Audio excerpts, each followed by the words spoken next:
যোগ্য করা যায় এবং সেটাকে যেন আমরা মাপতে পারি, সেটাকে যেন জবাবদিহিতার আওতায় আনতে পারি। সেটা গেল গ্লোবাল কমিউনিটির জন্য। বাংলাদেশের জন্য যেটা আপনারা অলরেডি বলেছেন যে ন্যাপ যেভাবে অংশগ্রহণমূলকভাবে হয়েছে, এনডিসি হচ্ছে আমাদের মাদার ডকুমেন্ট, ন্যাপের চাইতেও বেশি। এবং এনডিসি মানে শুধু মিটিগেশন, অ্যাডাপ্টেশন, পার্টিসিপেশন।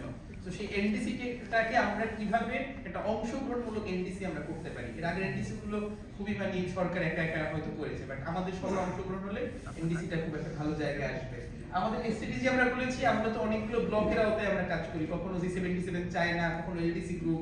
সো আমরা আমাদের এলডিসি গ্রুপের মধ্যে কিভাবে একটা কমন জায়গায় আসতে পারি মিটিগেশনের জায়গাতে আমরা কাজ করার জন্য। আমরা যেহেতু মিটিগেশন বলছি, এর সাথে এখন নতুন শব্দ আসছে জাস্ট এনার্জি ট্রানজিশন অথবা জাস্ট ট্রানজিশন প্রোগ্রামিং। তো সেখানে আমাদের দাবিটা হচ্ছে যে জাস্ট ট্রানজিশনটা এটা যেমন ফাস্ট হতে হবে, যেমন ফুল হতে হবে, বাংলাদেশের মতো দেশগুলোর জন্য হতে হবে ফেয়ার, ন্যায্য এবং ফান্ডেড। কারণ আমরা টাকা পয়সা ছাড়া আমরা এই এনার্জি ট্রানজিশনটা আমরা করতে পারবো না। তো এর জন্য আমাদেরকে অর্থায়ন নিশ্চিত করতে হবে, আমাদেরকে ন্যায্যতা নিশ্চিত করতে হবে এবং যে টেকনোলজি, সেই টেকনোলজিগুলোকে আমাদেরকে হস্তান্তর করতে হবে। সেই টেকনোলজিগুলো যেন ফলস টেকনোলজি না হয়, যেন এটা যেন একটা কার্যকরী টেকনোলজি আমাদের দেওয়া হয়। আর অংশগ্রহণের জায়গায় ইউথের পার্টিসিপেশন বাড়ছে, কিন্তু গ্লোবালি 70-80 জন ইউথ নেগোশিয়েটর হিসেবে জয়েন করে, কিংবা রুয়ান্ডার মধ্যে দেশে 8 জন 10 জন, মিশরের মধ্যে 10 জন 12 জন। আমাদের কিন্তু কোনো ইয়ং নেগোশিয়েটর এখন পর্যন্ত তৈরি হয় না। সেখানে সরকারকে আরো বেশি গুরুত্ব দিতে হবে। এটা হচ্ছে আমাদের প্রশমনের জায়গা। আমরা আমাদের ট্রেনিংগুলো বলছি, আমরা আমাদের দেশ যেহেতু অনেক ভালনারেবল, সো আমাদের অ্যাডাপ্টেশন একটা প্রধান জায়গা। আমরা ফোকাস করছি গ্লোবাল গোল আর অ্যাডাপ্টেশন। সেখানে যে জায়গাটা কপ28 এ মার্ক নিয়েছে means of implementation. So means of implementation agreed না হলে আমরা ন্যাপের আওতায় সহায়তা পাবো না। সো আমরা আশা করব কপ29 এ বাংলাদেশ সরকার মিনস অফ ইমপ্লিমেন্টেশন অনেক বেশি গুরুত্ব দিবে, যাতে করে আমরা গ্লোবাল কমিউনিটি এবং গ্লোবাল গোল আর অ্যাডাপ্টেশন থেকে আমরা অর্থায়ন নিয়ে আসতে পারি। অভিযোজনের তহবিল যেটাকে দ্বিগুণ করার কথা ডাবলিং, সেটা এখনো ডাবলিং হচ্ছে না, সেটা যেন ডাবলিং হয় এবং সেখানে যেন আমাদের দেশ, আমাদের স্থানীয় সংগঠনগুলোর এক্সেসটা বাড়ে।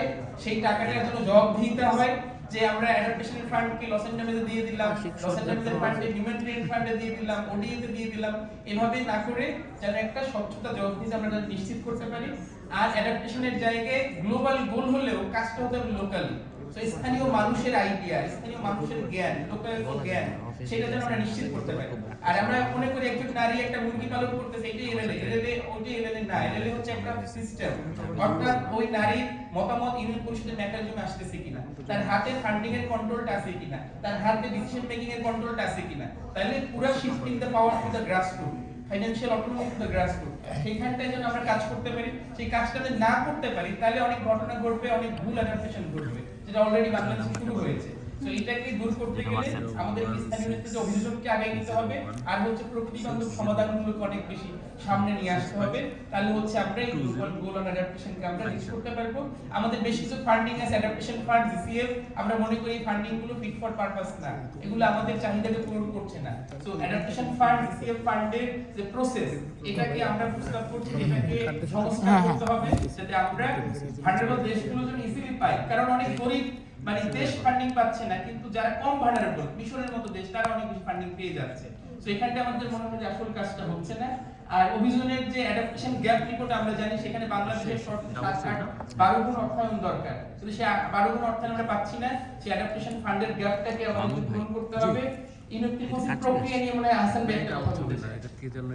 ইউনিয়ন সিম্পোসির যে প্রক্রিয়াটা আমরা প্রসেসটা আছে, প্রত্যেকটা দেশ একমত না হলে আসলে আমরা একটা সিদ্ধান্তে পৌঁছাতে পারি না। ওই প্রক্রিয়াটা নিয়ে মনে হয় কথা বলার সুযোগ তৈরি হয়েছে, যার কারণে যে ডেভেলপ কান্ট্রিগুলো তারা কিন্তু অনেক সুবিধা নিয়ে থাকে। সো এখানে যদি ওই প্রক্রিয়া নিয়ে কথা বলা যায়, এটা যদি মেজরিটি ইস্যুতে হয়, তাহলে আমাদের মনে হয় এখানে অনেক দরিদ্র দেশগুলো বা যে দেশগুলো অনেক বেশি ভালনারেবল, তাদের স্বার্থটা নিশ্চিত করা যায়।